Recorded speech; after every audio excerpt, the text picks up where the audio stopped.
started bonsai around 1972. Um, that's the year Disney World opened in Orlando, and we drove up there with the kids to the opening of Disney World. We were driving back here to Miami, down the West Coast, and I saw a sign for the Sarasota Bonsai Gardens. I actually saw a sign every 15 feet, it seems. So I said, I'm going to stop there. And I ended up buying a tree and a couple of books. And unfortunately, the tree I bought was a Japanese white pine that had been imported from Japan, which will not live in Florida more than a year or so.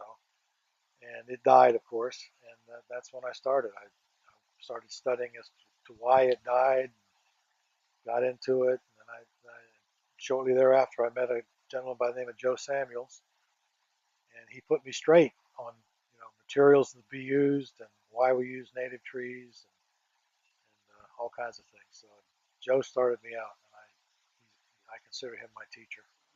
I got into bonsai because I had a stressful job, and I needed some type of a hobby to relax me. And bonsai is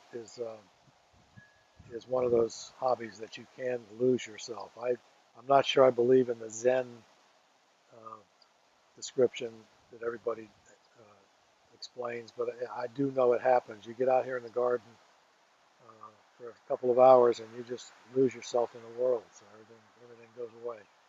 It's good for you, and I think anybody should do anything that calms them down and gives them peace.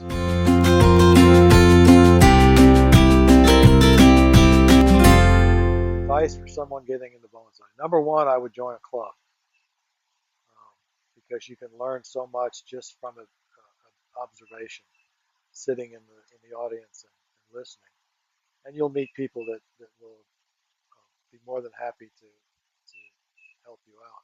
Start with easy material. Start with material that grows in your area, material that will not, that isn't hard, that isn't easy to kill. Let's put it that way. And I've killed my share of bonsai. You're gonna do bonsai. You're gonna lose a few trees, and I have lost my share. I have a dead zone back here that I keep all my dead stumps in. But start with something easy, and then learn from there. But join a club. Definitely join a club.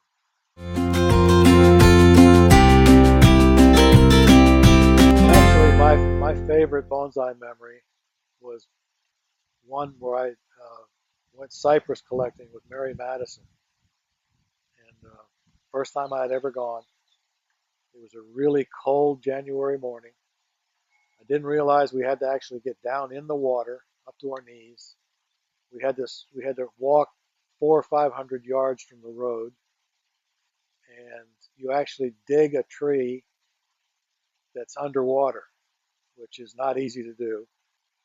You're sopping wet by the time you come home. But we collected a huge tree for Mary while we were up there. And of course, you leave a hole when you collect a big tree. You leave a hole even though it's under the water. And for some reason, every time I walked near that hole, I fell in. I mean, it must have fallen in 4 or 5 times, and Mary would laugh every single time. And it's just a story that we both tell all the time. And that's what bonsai is all about, though, keeping your friends. And I've got some of the best friends in my life through the art of bonsai. Some I've never met, but I've got good friends, and that's what I'm very thankful for.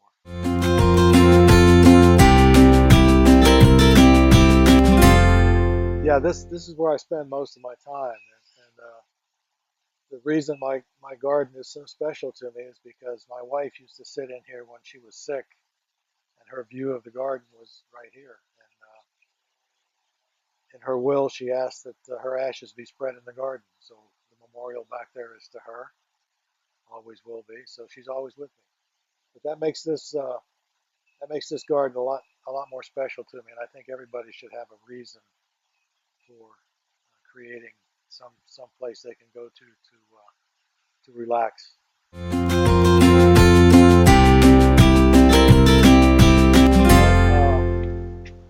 My collection is a little bit fewer now than it used to be. I have trees now that just go around this section of the patio, but about 15 years ago they went all the way out the side fence right there and all the way around the patio and in the backyard. So it's as you get older, the trees get fewer and smaller, hopefully, because you just can't get it done all the time. But let's just go through. If you want to start over here, um, little Japanese black pine in a tokonami container. Its needles are a little bit long right now because been overwatered, and I'll have to start doing some needle work on it pretty quick. But fun tree. Black pines do very well here in South Florida. The red pine will not, but the black pine does very, very well. We got a little Ficus nerifolium, Ficus salicifolia over a rock. I got this from Reggie Perdue at the last convention. It's going to be a nice little tree. I really like it. He did a beautiful job starting it out. This is a Ficus retusa, microcarpa they call it. It needs to get leaf pruned starting right now, and I could probably get it leaf pruned at least 2 more times before the national show. It's going to go up to the national show in Rochester in September. And hopefully the leaves will be really, really tiny. The leaves are really small on this to begin with. This was started by a dear friend, Sue Tin, and I am honored to keep working on it. Probably my very favorite tree in my collection is the Lantana Chimera. It's the wild version of the Lantana natural version. I've had this tree over 35 years now, and it has changed so much over the course of my time in bonsai. It's not even funny. It was shown in the 1993 World Bonsai Convention as a canopy tree, believe it or not, and now it's a full cascade. Incredible when it flowers.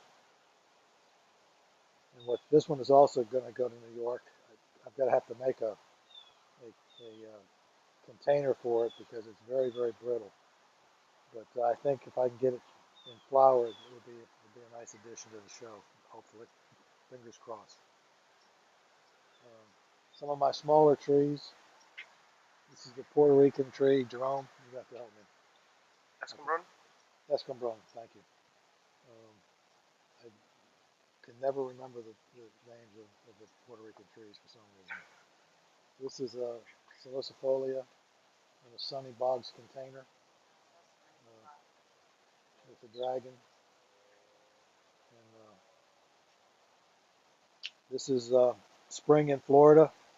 Weeds will begin, and weeds have begun. So you're going to see some weeds because I haven't been able to get out here to do some weeding. Little buttonwood was done in honor of my granddaughter who passed away from leukemia and loved giraffes. And you can see the giraffe right there.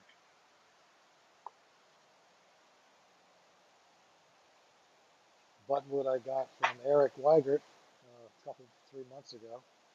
I haven't really started working on it yet, but it's really a nice piece of material.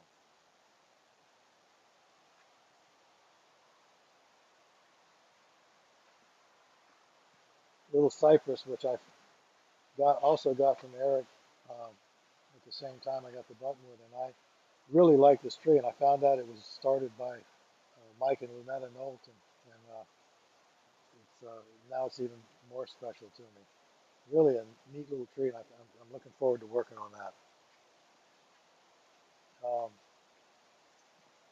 Here we've got this is Myers lemon. This tree has a tremendous history and story to it. It was started by a lady up in New Jersey, and it came down to Florida several years ago, and I've been taking care of it. If you look on the ground right there, you'll see those just fell off 2 days ago. It's not a grapefruit. It's Myers lemon. Yeah, and It's an engineering wonder why those things didn't fall off months ago. They were that big, and they were on there at least 6 months. But this thing held them on for all that time, and they got to weigh a pound apiece. It's incredible.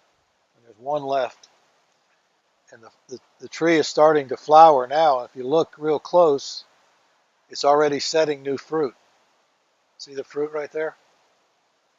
So as soon as the other ones fall off, it starts setting new fruit after it flowers. Beautiful smell to it too. This is a buttonwood that is suffering from um, uh, chili thrips, just now starting to come back. But I'm having a real problem with chili thrips in the last couple of years with my buttonwoods.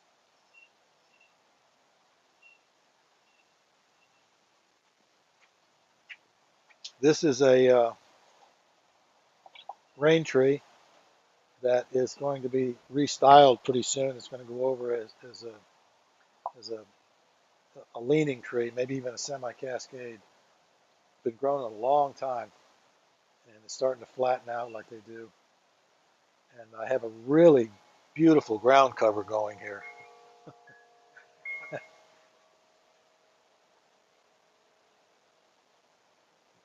Live in Florida, weeds are a problem.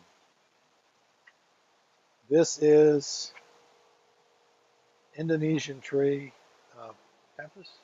No, can't remember the name. It's a Hieramaceus gave me a real tiny tree about 6 years ago. Premna, okay. And I put it on the rock several years ago. You can see it's already on there. Maybe you'll see the back of the tree for the rock that it's on. I'm not real sure this is going to be the front completely because it doesn't really show the rock as well. It may be somewhere over in here. But it's on the rock now. It's been there. Nice shuho pot. This guy I've been working on for many, many years. It started out as a nursery stock Australian pine, and I laid it down and made a raft out of it. So this is all one tree, and it has gotten so much character over the last few years that I think it's really going to be beautiful. Um,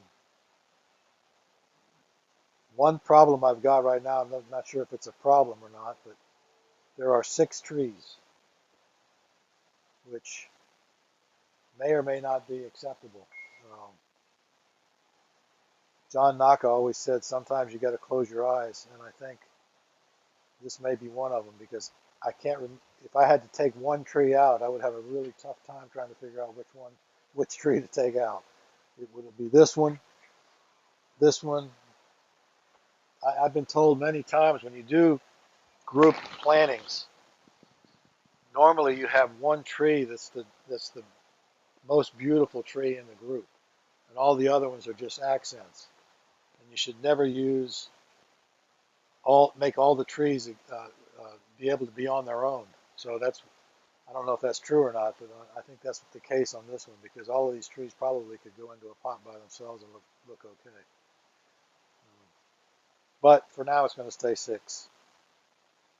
It was 7, but this one tree died back after the hurricane.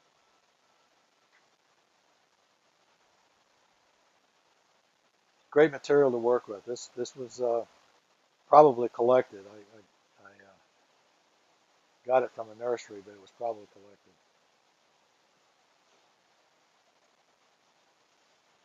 This is another rain tree that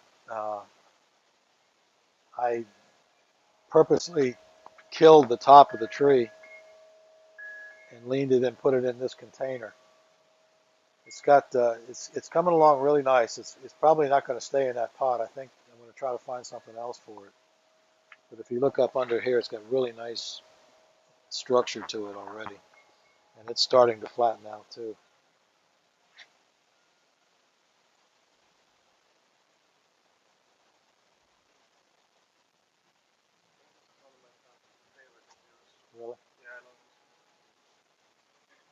It's nice. It's fun to work with. This is another buttonwood that's suffering from chili thrips. See the leaves, but it's coming back. It's got new growth coming out. Yesterday here it was 88 degrees, and this morning it's 61. So it's our trees here in Florida go in and out of dormancy almost daily this time of year. If we get a cold front, it'll stop growing for a few hours, and then when the sun hits it, it'll start growing again. So you gotta be careful repotting and doing all those things this time of year. But for the most part, we're in pretty good shape, I think, for the rest of the year. This is another Australian pine that is it's full of spider webs. Um, that's going to be the logo on the application for BSF convention this year. And this tree, I am donating this tree to the convention to be given away or auctioned off, or whatever they want to do. It's going to look better than this, I promise. I tend to let my trees grow out um, this time of year to get a little bit stronger, make the roots stronger, so that when I do repot, I've got enough roots to work with. And it's growing really well. So when it gets pruned back and trimmed out and rewired, I think it's going to look nice. This is a tree I got up at Jerome's last month, I think it was, wasn't it? When we were up there with the dog. With the dog. Okay, yeah, December. I bought this from one of my teachers, Mary Madison, who I love dearly, who's a dear friend, and has taught me so much about buttonwoods. The most phenomenal woman I've ever met, because she can collect 20 trees to my one, probably still. I've been collecting with her a few times, and she'll wear you out. This is a tree that obviously needs a lot of work. Again, I've let it grow out. It's going to be repotted soon, probably in the next week or so. Not repotted. When you say repotting, that covers a whole lot of terms, from complete root um, raking and everything to just um, a quick repot. That's what this is going to be, a quick repot. But it's going to get cut way back, restyled, and go. It's a San Jose juniper that is really starting to put on some girth and some interest and character on its inner branching. Fun tree to work with. Again, junipers do very well here. All junipers, except maybe the Rocky Mountains and Californias, but most of the other junipers do very well here in Florida.